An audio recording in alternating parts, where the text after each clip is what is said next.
오늘 우리에게 주시는 하나님 말씀 사무엘상 3장 10절부터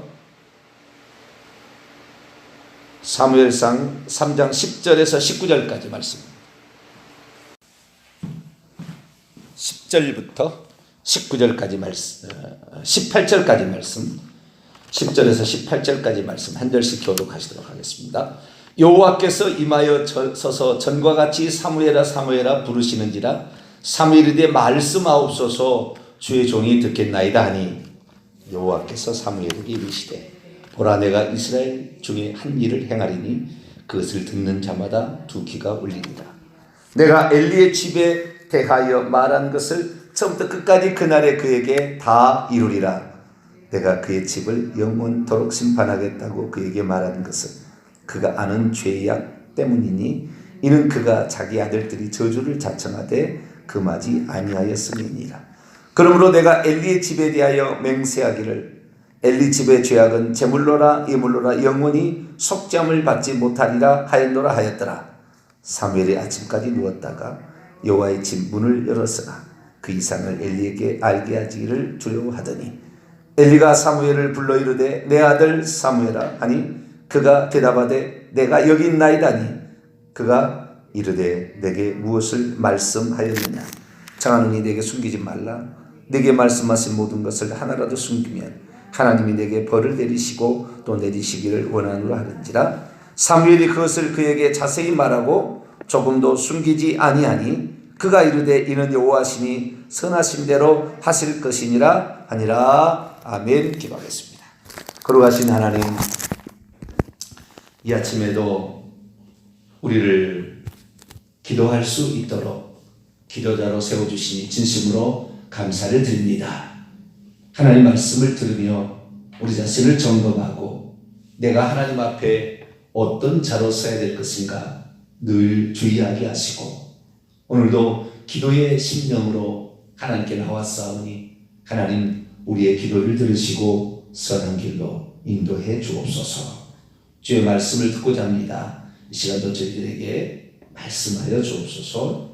우리 주 예수 그리스도의 이름으로 기도하옵나이다. 아멘. 할렐루야.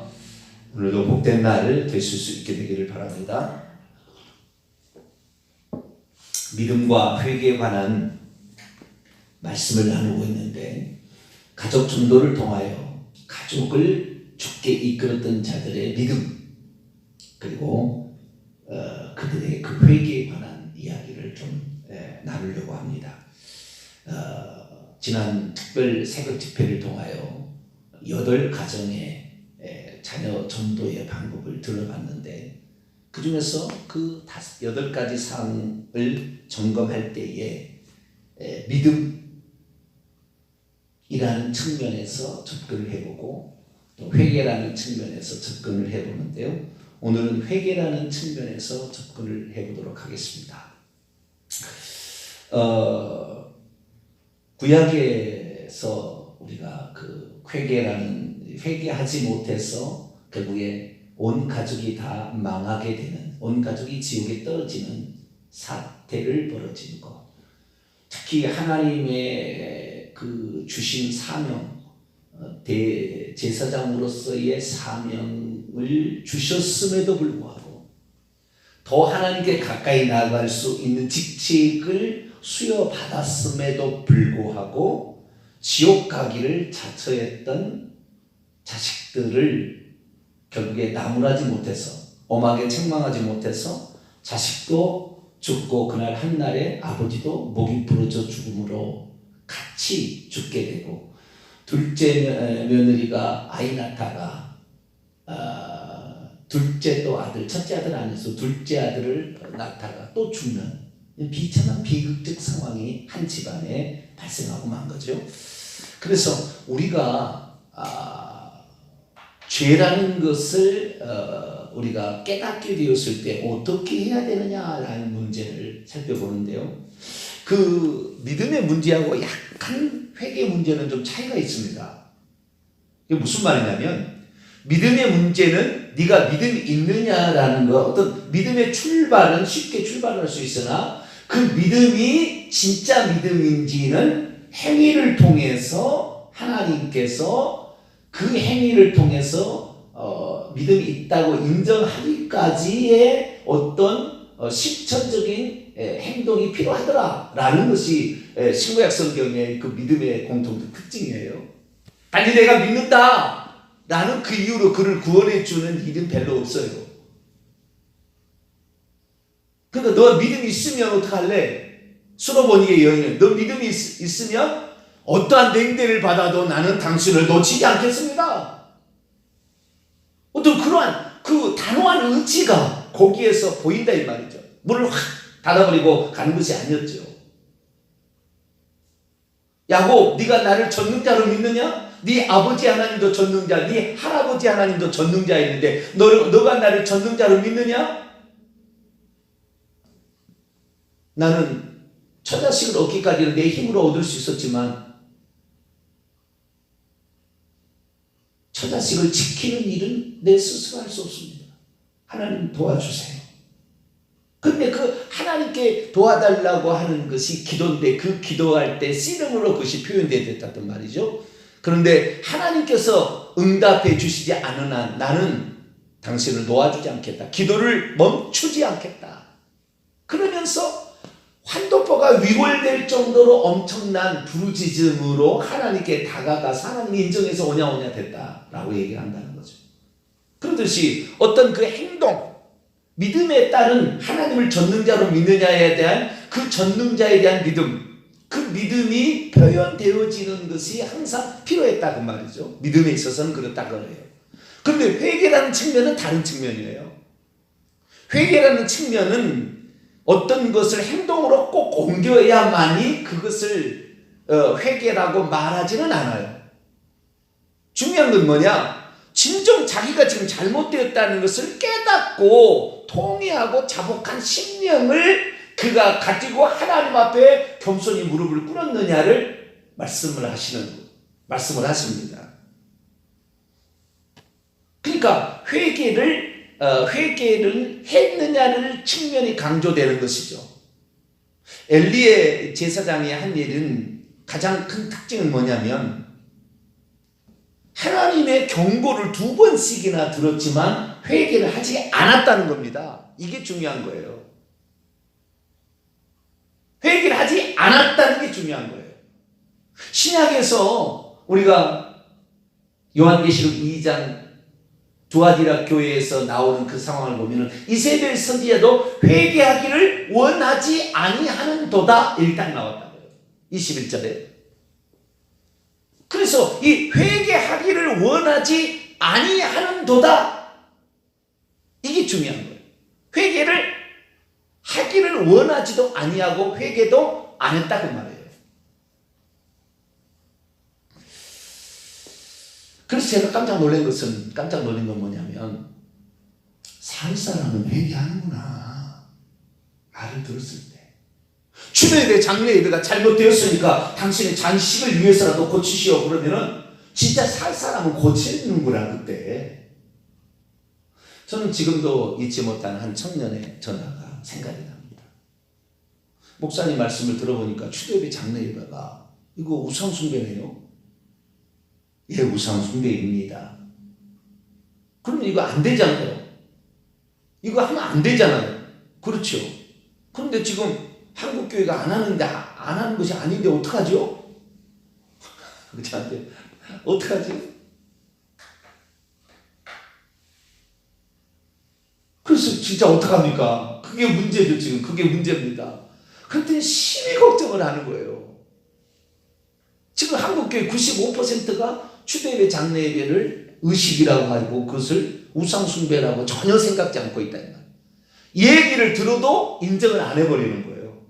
이세벨 선지자하고 똑같은 거예요. 회개하기를 원하지 아니하는도다. 경고를 들어도 똑같은 거예요. 엘리 제사장처럼 2번이나 경고를 들었지만 그런가 보다. 그럼 넘어갔지. 그것을 두고 잘못을 회개하는 그러한 모습이 안 나타난 거예요. 회개는 오늘 당장 행위가 안 고친다 할지라도 진심으로 그것이 잘못되었다는 것을 깨닫고 하나님 내가 잘못했습니다라고 통회하고 자복하면 하나님 다 용서해 주더라고요.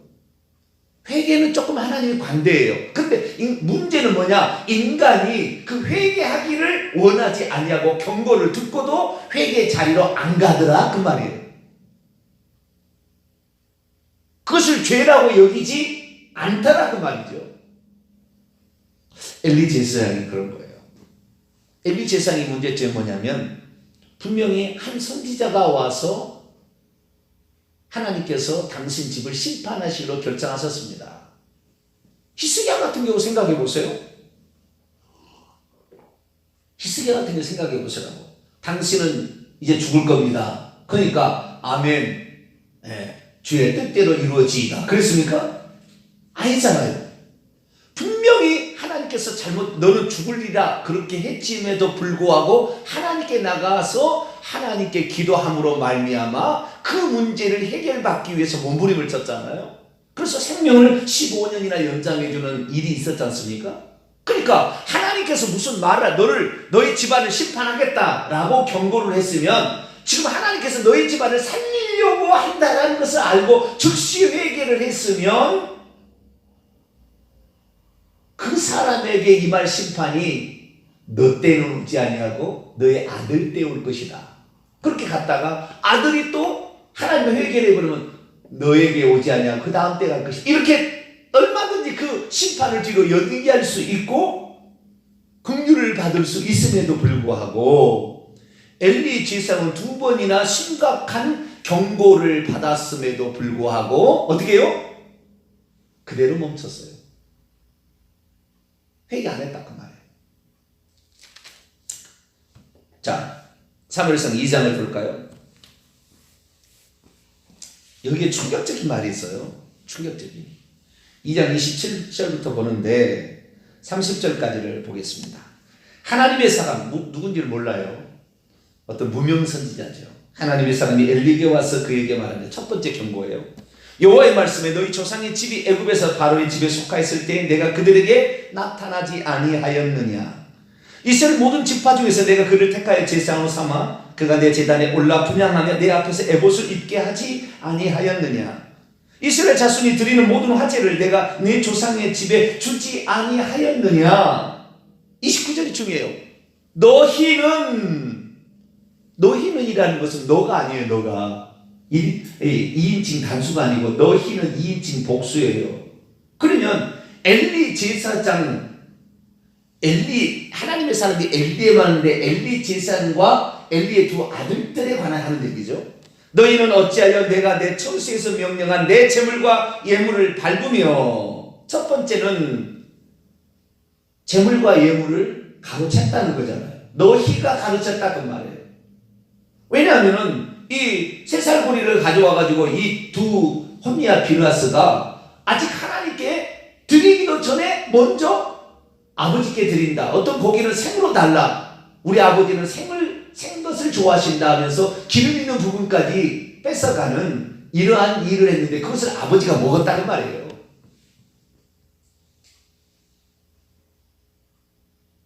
그러니까 지금 아들이 잘못한 거 있지만 그 잘못이 자기에게 지금 혜택으로 돌아오니까 그것을 금지시키지 않았다는 말이에요. 관행을 잘못했는데 이것이 잘못이라고 가르쳐 줬는데 관행이라고 이렇게 해왔었나라고, 이걸 죄인지 몰랐다고 이렇게 지금 변명하거나 얼버무리는 상황에 있는 거죠. 그리고 너는 내 아들들을 나보다 더 중히 여겨 내 백성 이스라엘이 드리는 좋은 것으로 너희들을 살찌게 하였다. 네 아들들이 너는 우상 아니야? 나보다 더 우상 아니야? 네 아들들이 원하는 대로 다 해주잖아. 아들들이 잘못되었으면 엄하게 책망해서 그의 영혼을 살려야지. 아들이 좋아한다고, 아들이 기뻐한다고. 분명히 잘못됐는데 제사의 예물을 하나님께서 하나님이 그에게 맡겨준 제사라 직이라는 것을 능멸하고 성막에서 수종드는 여인하고 동침이나 하고, 홈리의 아들들이 무슨 20대가 아니에요 지금. 적어도 30살이고 제가 볼 때는 40살 이상 넘은 것 같아요.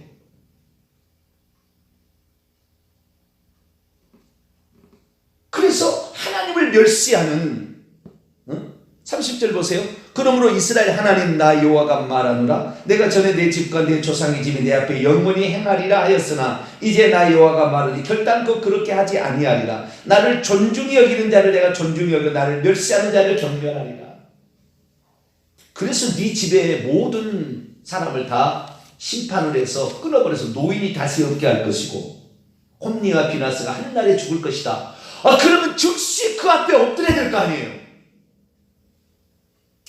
그 얘기를 듣고 아무런 반응이 없단 말이에요. 그 얘기를 듣고 아무런 반응이 없다 그 말이죠. 너 그렇게 살면 너 지옥 가. 얘기를 듣고도 아무런 반응이 없다. 지옥 갈 장고예요 결국에. 우리가 뭔 잘못을 했다는 걸 모르고 있었다 칩시다. 추도예배 장례예배 우상숭배인 줄 몰랐다고 칩시다. 알고도 행할 수도 있지만 모른다고 칩시다. 그걸 알려주게 되면 반응을 해야 될 거 아니에요. 아유 하나님 위에 예배를 드려 하나님 위에 다른 것에 제사를 드리거나 하나님 위에 어떤 것을 기억하는 일을 해서는 안 되겠구나. 죽은 자를 기억해서는 죽은 자가 나에게 해줄 일이 없잖아요. 이미 이 땅에 없는 영혼을 갖다가 그 앞에 절을 한다고 그 뭐 상을 주겠습니까? 왜 떡을 차려준다고 상을 주겠습니까? 뭘 주겠습니까? 아무것도 할 수 없는 거잖아요. 귀신이 와서 지금 대신 조상의 흉내를 내서 제사를 받고 있는 거잖아요. 기독교식으로 바꾼다고 하나님이 와서 그 제사를 그 예배를 받으시겠어요? 형식만 바꾼 건데. 그렇게 알려주면 어떻게 해요? 네 자식도 죽을 것이고 네 집에서 제사는 더 이상 못 나오는 날이 올 것이다. 그러면 하나님 앞에 잘못했습니다 내가 라고 그 앞에서 무릎을 꿇고 다윗처럼 눈물로 요를 적시며 내가 주 앞에만 범죄하였나이다. 못해서 죄 중에 나를 잉태해서 이 죄성을 내가 버리지 못하고 내 육체의 만족 육체의 먹음을 위하여 내가 하나님의 제사를 멸시했나이다. 하나님 내가 잘못했습니다. 용서해 주소서. 그러며 눈물로 회개하고 가슴을 치며 통곡하고 용서해달라고 해야 되잖아요. 적어도 이랬어야 됐어요. 주여 내가 오늘 당장 자식들에게 하겠습니다. 그러니 내 자식들의 잘못은 내가 야단치지 못했으니까 나를 벌하여 주시고 내 자식들에게 긍휼을 베풀어 주셔서 저들이 고치게 해달라고. 저들이 고치게 해달라고. 몸부림치며 기도해야 됩니다. 또 한 10년이 지나가요. 그러고 나서 경고를 받았는데 그냥 지나간다 그 말이에요. 그리고 두 번째는 이제 아이 사무엘을 통하여 그 전에 했던 하나님의 사람이 했던 말을 그대로 이룰 것이다라고 이 성막에 있는 사무엘이 성막에 자다가 그 환상에 직접 천사가 나타나서 하나님의 말씀으로 천사가 아니라 여기는 하나님이 직접 음성으로 사무엘에게 사무엘아 사무엘아 이렇게 불러가지고 얘기를 해주는 거 아닙니까? 그 내용이 무엇입니까? 11절 3장 11절 여호와께서 사무엘에게 직접 음성으로 말하는 거예요. 보라 내가 이스라엘 중에 한 일을 행하리니 그것을 듣는 자마다 두 귀가 울리리라. 막 그게 충격적이 될 거라는 거죠. 내가 엘리의 집에 대하여 말하는 것을 처음부터 끝까지 그날에 그에게 다 이루리라. 아직도 하나님께서는 긍휼을 베풀어 회개하기를 원하셨기 때문에 그날에 이루리라. 아직 그날 진짜 하나님 해버렸을 텐데 그가 회개하기를 기다리고 있었다는 거잖아요. 내가 그의 집을 영원히 심판하겠다고 그에게 말하는 것은 그가 알고 있는 죄악 때문이라. 왜냐하면 그가 자기 아들들이 저주를 작정하되 금하지 아니하였습니다. 두 번째 사무엘을 통하여 또 경고를 하시는데 이 경고를 들었어요. 이것을 사무엘이 들었는데 사무엘이 얘기 안 했습니다. 그러자 그 얘기를 알죠. 왜냐하면 사무엘이 음성을 듣고 엘리 제사장에 가서 당신이 불렀냐고 그랬거든요. 아니라 다시 들어봐라. 또 하면은 주여 말씀하소서 그렇게 하나 해서 진짜 했거든요. 그러니까 엘리 제사장이 궁금하잖아요. 다음에 아침에 물어보는 게 뭔 일이 있었느냐. 하나도 얘기하지 않으면 안 된다. 그러니까 다 얘기해 줬어요. 그런데 뭐라고 18절 보세요. 3장 18절 사무엘이 그것을 그에게 자세히 말하고 조금도 숨기지 아니하니 그가 이르되 이는 여호와시니 선하신 대로 하실 것이라. 이는 여호와시니 선하신 대로 할 것이 아니라 주여 내가 잘못했습니다. 두 번이나 이렇게 경고하는데도 내가 깨닫지를 못하고 있습니다. 이 어리석은 놈을 벌하여달라고 막. 그렇게 회개해야지.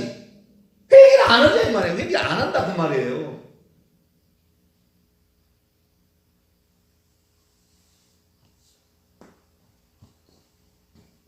회개는 하고 안 하고의 차이인 것 같아요.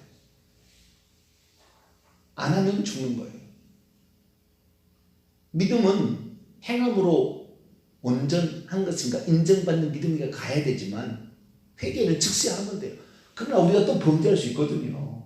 또 다시 회개하면 되잖아요.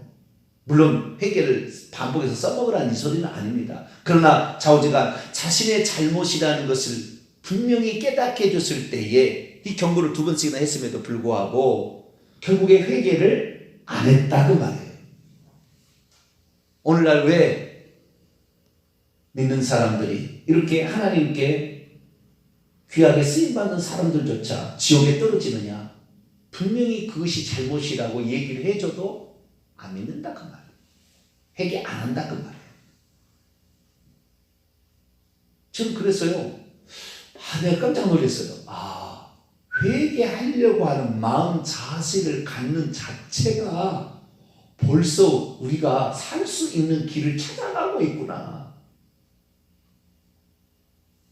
성경에서 결국에 집안이 다 폐가 멸문지화를 당하는 폐가 망신한 이런 사람들 보니까 듣고도 회개를 안 하는 거예요. 안 고치는 거예요. 돌이키지 않는 거예요.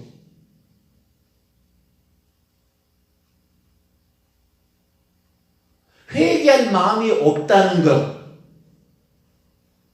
듣고도 경고를 듣고도 회개하지 않는다는 것은 하나님께서 결국에 그를 멸하시기로 결정한 거나 다름이 없구나. 여러분 우리가 심각하게 생각해야 되는 걸 뭐냐면 어떤 죄는요 쉽게 용서가 안 되는 게 있어요. 쉽게 용서가 안 되는 게 있어요. 내일 좀 더 제가 이것을 살펴보겠습니다만은 간단하게 얘기하면 사울이 지은 죄는 용서가 안 되고 다윗이 지은 죄는 용서가 되잖아요.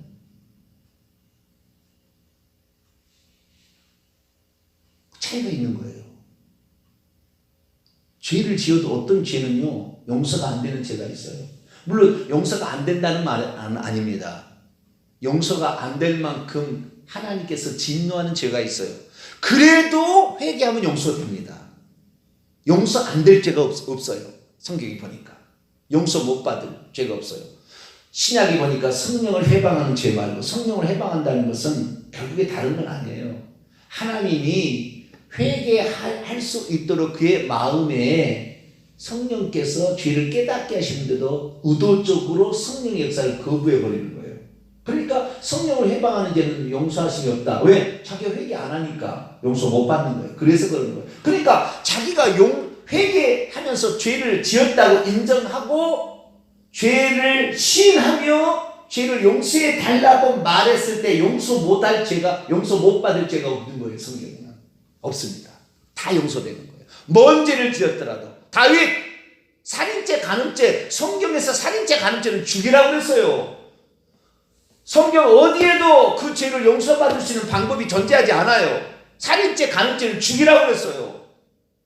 방법이 없어요. 제사 지는다고 될 일이 아니에요.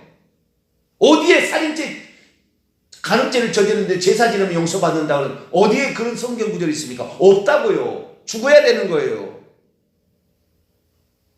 그런데도 용서해 주는 거야, 하나님이. 물론 용서가 이 땅에서의 그 징계를 수반하는 용서지만 어쨌든 용서해. 그의 영혼은 천국 갈 수 있어요. 뭔 죄를 지었더라도. 그러니까 지금 이 제사를 멸시한 죄는 용서받지 못할 죄에 해당될 정도로 엄청난 큰 죄입니다. 보통 죄가 아니에요. 특히 내면에 들어가면 우상숭배의 죄입니다. 엘리 제사장이. 왜? 그의 아들들을 우상으로 여기고 아들들 좋아하는 대로 가버렸어요.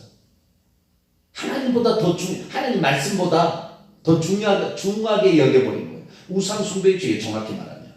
우상숭배의 죄는 용서받기 쉽지 않아요.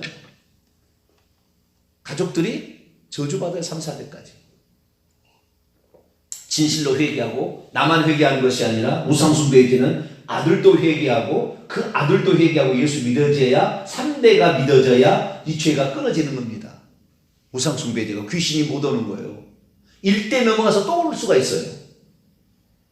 1대 넘어가서 내가 예수 그리스도를 믿고 내 아들도 예수 그리스도를 믿었는데 그 아들이 예수 안 믿는다. 그러면 아버지 때 있는 것이 2대 넘어가서 4대까지 가는 거예요. 다시 시작하는 겁니다. 3세 4대까지를 완전히 하나님을 믿어야 돼요. 그럼 꽃을 피는 거예요.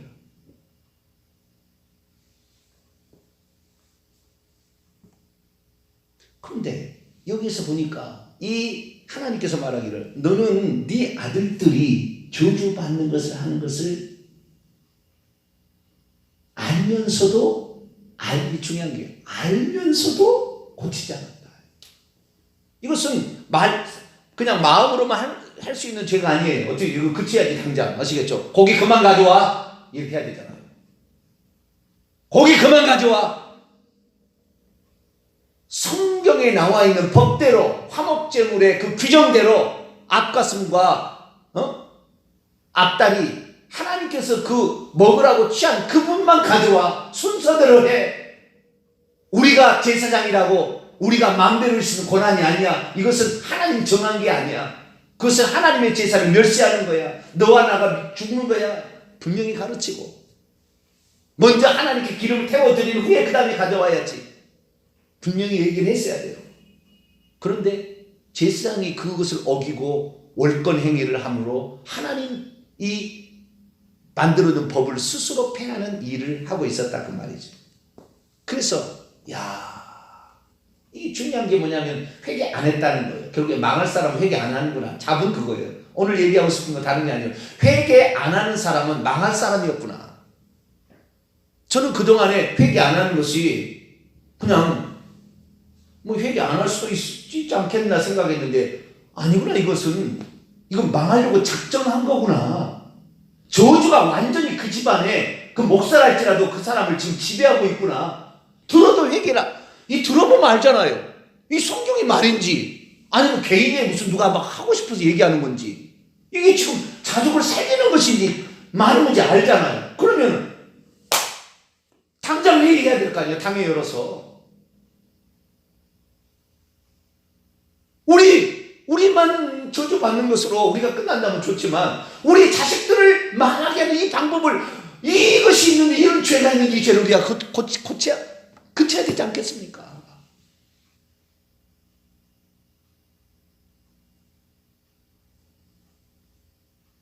진즉부터 해온 전례고 예식서에 나와 있고 다들 그렇게 하는데 뭘 그렇게 그런 걸 따지냐고.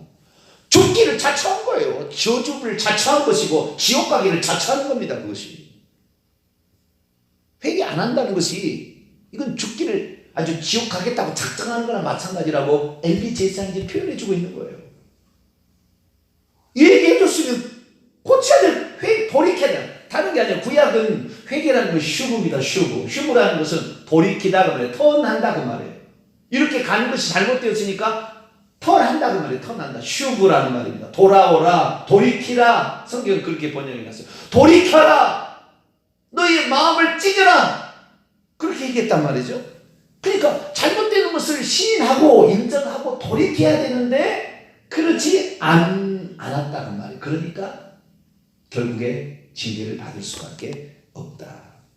회개라는 것은 다른 게 아니구나. 그것이 죄라는 것을 인지하는 것 자체가 벌써 회개고, 하나님께 다윗처럼 통회하고 자복하는 심령, 회개하는 그런 모습을 보일 때 하나님은 용서받지 못한 죄도 다 용서해 주는구나. 이것이 성경이 우리에게 가르쳐주는 바 은혜입니다. 엘리 제사장 가문 가족이 멸문지화를 당했습니다. 무엇입니까? 분명히 하나님이 그 집안을 사랑해서 그를 사랑해서 경고를 했음에도 불구하고 그것도 한 번이 아니라 두 번씩이나, 그것도 적어도 10년 20년 정도를 하나님이 최소한입니다. 10년 20년. 왜냐하면 엘리 제사장이 98세에 죽었는데 사사가 된 지 40년 후에 죽었다고 해요. 58세에 사사가 됐어요. 제사장은 30세에서 50세까지만 합니다. 제사장이 끝나고 8년 뒤에 사사의 직분을 맡은 거예요. 그러니까 아들에게 홈리와 비느하스가 넘어갔는데 홈리와 비느하스의 제사장이 넘어간 뒤에 이뤄지는 일이니까 홈리와 비느하스도 적어도 30살 이상 후에 되어진 일이고 상당히 오랜 동안 시간이 지났어요. 시가 말해서 사무엘이 태어나기도 전에 이런 그 어렸을 때 상황과 조금 더 자랐을 때 상황으로 달라졌어요, 많이. 그러니까 10년 정도, 적어도 10년 정도를 하나님이 기다리셨을 거예요, 최소한. 그런데도 안 고쳤다. 내가 뭔 것을 하나님으로부터 말씀을 들었는데 고치지 않으려는 마음이 있다. 지옥 가기를 자청했다. 이거다. 우리는 말씀을 들었으면 즉시 돌이킬 수 있게 되기를 축원합니다. 그것이 사는 길입니다. 기도하겠습니다. 거룩하신 하나님, 엘리 제사장을 통하여 저희들에게 잘못하는 것을 우리가 할 수는 있지만 그것이 잘못되었다는 것을 깨닫게 해줄 때 어떻게 반응하느냐를 우리에게 말해주고 있습니다. 주님, 우리는 깨닫게 해주는 순간 즉시 돌이킬 수 있도록 도와주옵소서. 그렇지 아니하면 결국에 그 저주가, 그 징계가, 아니 그 진노가 영원토록 지속될 수 있음을 알고 우리의 잘못 하나하나 깨달을 때 즉시 회개하여 돌이켜 고칠 수 있도록 도와주옵소서. 우리 주 예수 그리스도의 이름으로 기도하옵나이다. 아멘. 하늘에 계신 우리 아버지, 아버지의 이름을 거룩하게 하시며 아버지의 나라가 오게 하시며 아버지의 뜻이 하늘에서와 같이 땅에서도 이루어지게 하소서. 오늘 우리에게 일용할 양식을 주시고 우리가 우리에게 잘못한 사람을 용서해 준 것 같이 우리 죄를 용서하여 주시고 우리를 시험에 빠지지 않게 하시고 악에서 구하소서. 나라와 권능과 영광이 영원히 아버지의 것입니다. 아멘.